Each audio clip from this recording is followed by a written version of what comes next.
to turn that into nutrient auger, solid form, right, of the media.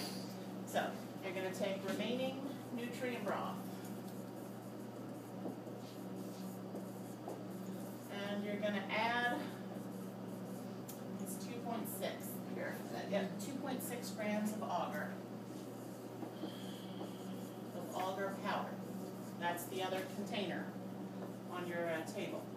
So you're going to get a brand new weigh boat. You threw the first one away, so you get a brand new clean one. Put it on the scale, hit 0, so it's ignoring the weight of this. Scoop in auger powder until it's close to 2.6 grams. And then you're going to add it to the nutrient broth that you've got left. Now you can stir this for the rest of the day and it's never going to dissolve. Okay, auger will not dissolve at room temperature. That's why I put hot plates on your tables. You've got to heat this to get it to dissolve. So, boil to dissolve. We need 100 degrees C for this auger to melt and dissolve into the liquid. Now, the other thing you got to do is stir the whole time. So, your two groups are sharing one hot plate. So if you finish first, don't set your hot plate in the middle because there's no room for anybody else, right? So push it off to the edge so the other beaker can go diagonally. Okay? And you stir the whole time until it comes to a boil. Okay? If you stop stirring, that auger is going to sit on the bottom and burn. Okay? So rotate through, don't make one person stir the whole time, okay? But stir until it comes to a boil. And just to give you some tips, it's going to start off looking cloudy once you add that auger, like you couldn't read through it. So if you held up paper behind it, you won't be able to see the letters.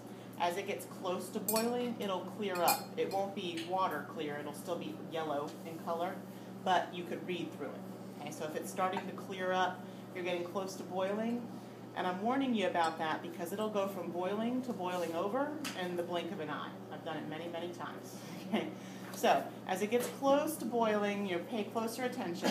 When you're ready, it's boiling, you want to take it off so it doesn't boil over. I like these pot holders best. You put your fingers in, and I go right over the top. And it's boiling, steam's coming out, but this is pretty insulative. I've never burned myself this way. And the tables are heat-proof, so you can just set it right down on the table.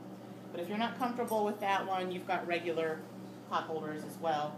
You could do sort of a twofer thing, right? However you're more comfortable getting it off. So we good with that? Boil to dissolve, and that's key. You've got to boil this one. Now for your quiz on Wednesday, I am not going to ask you how much powder did you measure, how much water did you use. It's the basics. Nutrient broth, you have to mix to dissolve. Nutrient auger has to boil. We've got to get to 100 degrees for it to melt, right? So that's a big difference between those two procedures. I don't care about the amounts because those bottles tell you how much to weigh out. You'll always be able to look that up. So don't waste time learning the numbers. After you've got it to boil and it's dissolved, we're going to pipette again. Let's try this off. Okay, so you're going to get 6 more tubes, 6 small tubes that have the white lids, which are the ones in this cardboard box that do not have the screw top. It's just a straight test tube. These are the ones you're going to put the nutrient auger in, and the box is labeled nutrient auger, so you remember which tubes you need. You're going to pipette this time 7 mils. Pipette 7 mils into each one. So you can use the same 10 mil pipette you used before, but you're going to fill this up to the line that says 3 on one side and it says 7 on the other. Right, so you get 7 mils into your tube. And then put your lids on, because these we're going to turn into slants. So after they cool, what we want is for the liquid to be at an angle, so that when that auger does cool back down and solidify, we want it to solidify at an angle. So that's all solid auger, and it's not straight up and down, right? If we kept the test tube upright, the liquid would solidify like this. We're going to turn the test tube like that so that the auger solidifies at an angle, which we call a slant, obviously, because it's diagonal. So these are going to be your slant tubes, which like this. 6 of those. And then you're going to do 6 large tubes. Pipette 20 mils into those. And they're going to be your deeps. Okay, so that's your third test tube here, and it's labeled. It says deeps on it. They're the big fat ones, screw top lid. Okay, so you're going to put 20 mils into here using that same 10 mil pipette, but you're going to have to fill it up twice, right? Because it only holds 10 mils and you need 20, so 2 pipettes full. Right? And these, we're going to let them solidify straight up and down, so they're called deep tubes as opposed to slants. The auger stays, parallel to the full.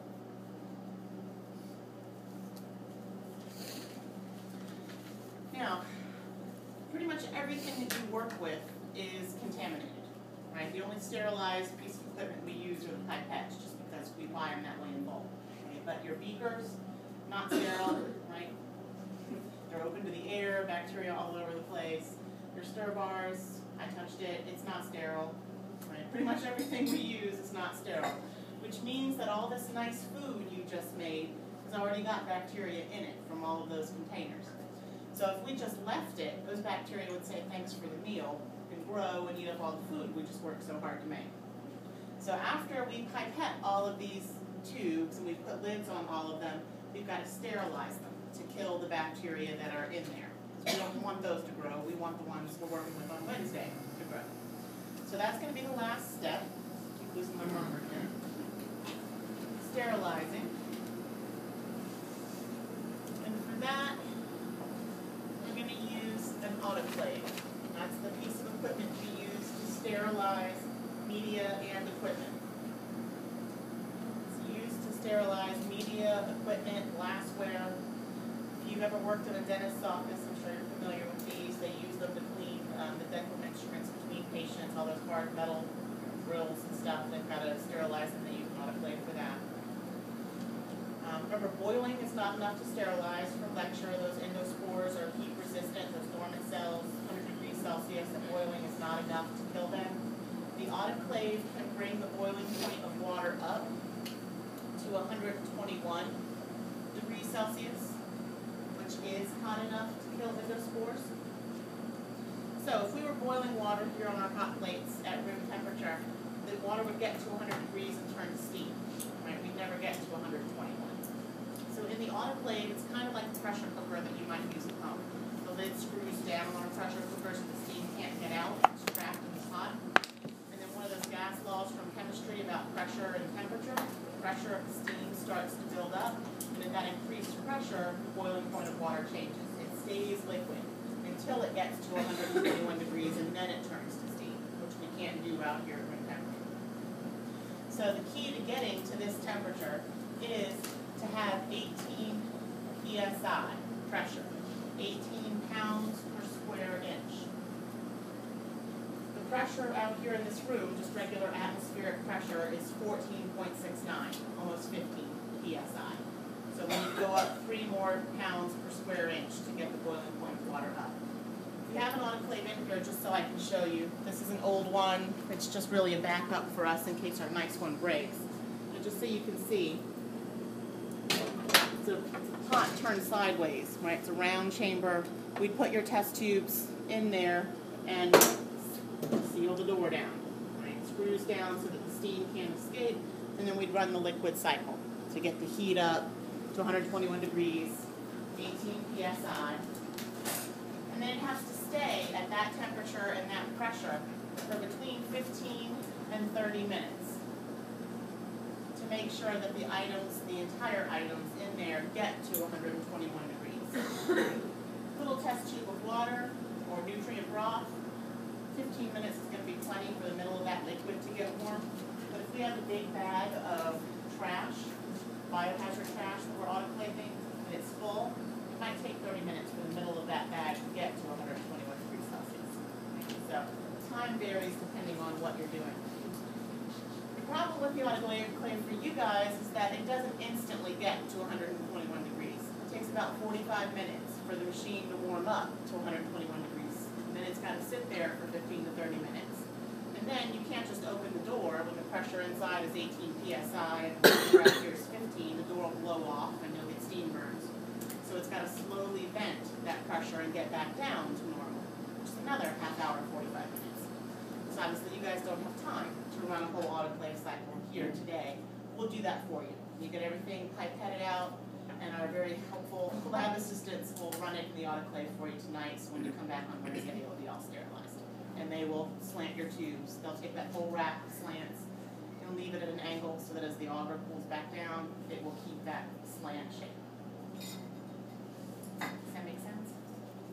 Okay, any questions? All right, so just to be clear, quiz on Wednesday is just this